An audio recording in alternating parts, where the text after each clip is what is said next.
கத்திருப்பதாக தேவதோசனம் சங்கீதம் 1:3 அவன் நீர்க்காலின் உழமாய் நடப்பட்டு தன் காலத்தில் தன் கனியை தந்து இலையுதாக்கு மரத்தை போட்டிருப்பான். அவன் செய்வதெல்லாம் வாய்க்கும்.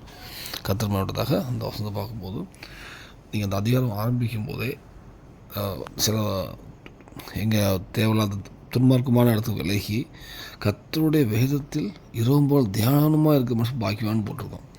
அப்போ நம்ம சில பாவ வழிகளுக்கு போகாமல் கர்த்தருடைய வேதத்தில் நம்ம பிரியமாக தியானிச்சுட்டு இருப்போம்.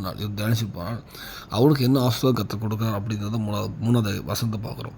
அவன் நீர்க்காலின் மூலமாக நடப்பட்டு ஒரு சின்ன ஒரு கால்வாய் போயிட்டு நான் பக்கத்தில் மரம் அடிக்காத விட்டுருக்கோம்.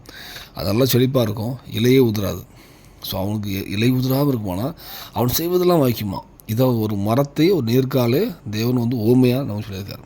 ஸோ இந்த வேளையில் நம்ம வாழ்க்கை அதே மாதிரி சகலவற்றிலுமே அது ஆவிக்குரிய ஆஸ்வாதமாக உலக ஆஸ்வாதமாகிட்டு நம்ம வாழ்க்கையில் ஒரு இலையுதர் காலமே இல்லாதபடி தேவன் நடத்துவார்.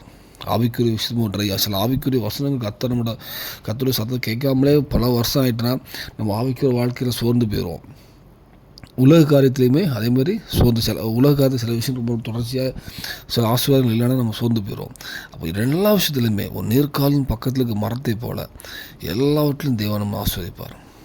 அந்த நபரை ஆஸ்வதிப்பார். அவர் இரவும் பகலும் அவருடைய வேதத்தில் தியானமாக இருக்கிற மனுஷன் சில பாவத்துக்கும் பாவ ஐக்கியத்துக்கும் விலகி இரவும் பகலும் தியானமாக இருக்கிற மனுஷன் கர்த்தர் இப்படியாக ஆஸ்வதிப்பாராம். அவன் செய்வதெல்லாம் வாக்கியம் சொல்லுது. அப்போ அந்த மாதிரி பரிசுத்தமாக இருக்கிற நபர் கண்டிப்பாக அவன் செய்வது எல்லாமே கர்த்தர் பிரியமாக தான் இருக்கும்.